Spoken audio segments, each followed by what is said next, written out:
Hey, Shalom Israel, Shalom. First, I want to all praise and glory honor to Yahweh, Ba'ashem Yahushua, Ba'ashem Kakadash, the one of the apostles, those great millstone, peace, citation, 1/3 of Israel. And for this lesson, I want to title it, Remember King David. All right, so basically, going into how Remember King David, we can read basically we can paraphrase the account of how King David, he slew Goliath. King David was, he was a young man, and Goliath, he was, one of great stature. He was tall, he was big, and the men of Israel were afraid of him. All right, but King David had faith. All right, and that's what we have to. That's what we have to. That's what we have to have in the face of no matter what. No matter who comes on our way, and this, that, and third. 1 Samuel 16:7, but the Lord said unto Samuel, look not on his countenance or on the height of his stature, because I have refused him. For the Lord seeth not as man seeth, for man looketh on the outward appearance, but the Lord looketh on the heart. All right, and we gotta look spiritually too, because we gotta understand that the Lord, He's the one that determines who wins and who loses the battle. All right, because countless amount of scriptures, through the wars. The Most High basically told you, Yahweh Ba'ashem Yahushua basically told you who's going to win and who's going to lose that battle. All right? For example, deliver.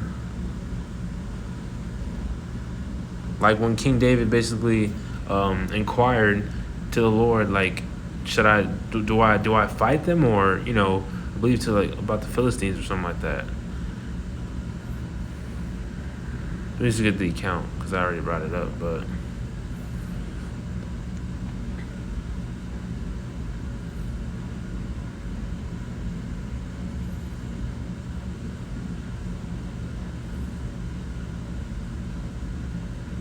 Perfect.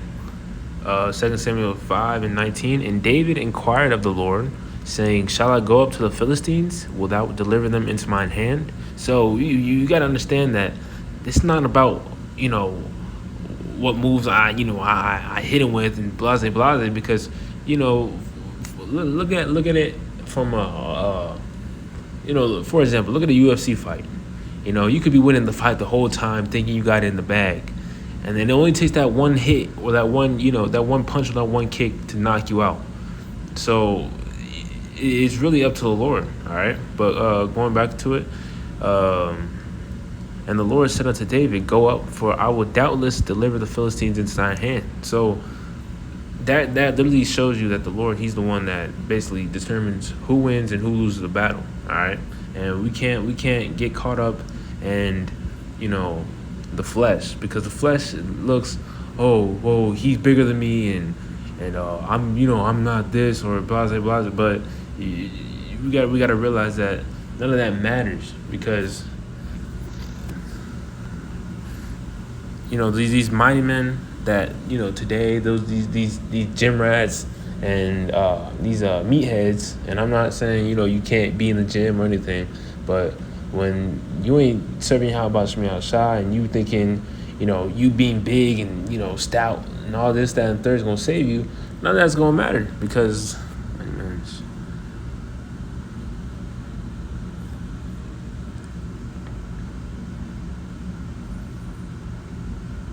mighty men, what's that?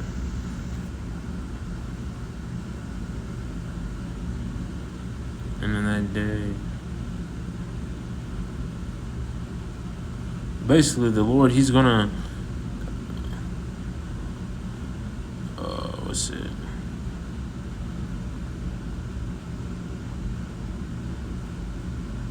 Oh, that's fire. We're gonna get that next, but so basically this is scripture going into how when Yahweh Shai returns, you're gonna have mighty men as women, or I may be wrong, it's probably not women, but basically the mighty men are going to be trembling in that day. All right, so all that big and bad persona these men try to pursue, or try to portray, none of that's gonna matter because one, they're not serving how about Shemiel Shai. The Lord is the one who's gonna be delivering the elect out of the hell that's gonna come. All right, and this right here proves. All right.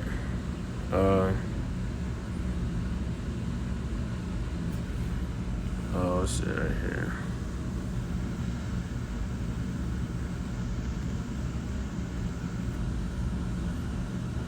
All right, Zechariah 12:8. Zechariah 12:8. And in that day shall the Lord defend the inhabitants of Jerusalem. All right, so you see how about Shemiel Shai? He's the one that's going to be protecting and providing for his elect. And he that is feeble among them in that day shall be as David. So it doesn't matter how you look. Oh, I don't bench that much. It don't matter. All right, because as it says. And he that is feeble among them shall be as David. And David was a mighty man. Like the scriptures, David was a mighty man. All right, because all throughout the scriptures, Saul killed his thousands, but David his tens of thousands. Like you gotta have a warrior spirit on you to do that. All right, and the house of David shall be as the Most High, as the angel of the Lord before them. So. Lord willing, we'll be part of the elect, but we're gonna be as gods. We're gonna have spiritual powers, just like King David had spiritual powers. All right, because this is an account when leap.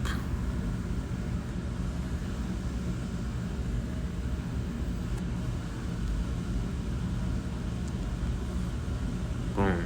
2 Samuel 2:23, 22:30. Slakia. For by thee have I ran through a troop. By my power, by Yahweh Shemiel Shai, have I leaped over a wall. So it's the Lord that's going to be the one providing us with power and strength and all this, that, and the third, because it's not of our own might. We're not going to deliver ourselves out of what's to come. We're going to need Yahweh Shemiel Shai in the times to come. We're going to need we're going to need divine intervention. All right, that's why scriptures speak about spiritual powers and things of that nature. All right, but it says, for by my power have I leaped over a wall. And the walls back then, they weren't, the little fence walls that you see in your backyard. No, these walls were, very tall walls. Like, I believe, if I'm not mistaken, I believe they're like 30 feet, 30 plus feet or something like that.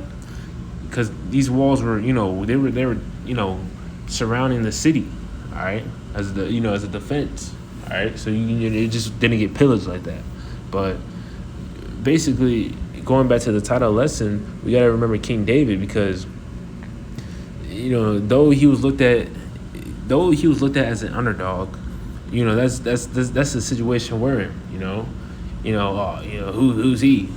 Because Wisdom of Solomon, the 5th chapter proves that. Wisdom of Solomon 5. Then shall a righteous man stand in great boldness before the face of such as have afflicted him, and it made no account of his labors. When they see it, they shall be troubled with terrible fear. They shall be amazed at the strangeness of his salvation so far beyond all they that look for him. All right, and just skipping down, 5th verse. How is actually, never mind. Let me keep reading.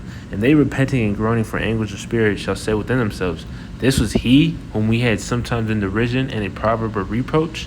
So we're looked at as underdogs, and King David was looked at as an underdog, but the Lord put him on top. A man after the Most High's heart.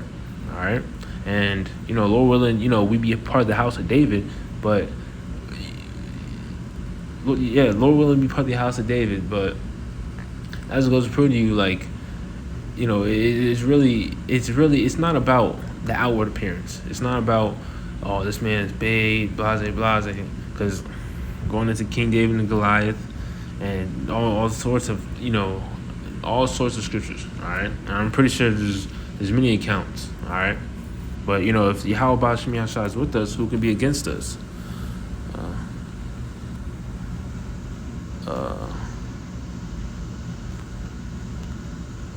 And the funny thing, that's the spirit, because that was totally a spirit. All praise to Yahweh Shemiel Shai, because I haven't really thought about that scripture in so long. Romans 8:31. What shall we say then to these things? If the Most High be for us, who can be against us? All right. And I'm pretty sure, I'll end the lesson here. But basically, if Yahweh Shem Yahshua is with us, who's gonna,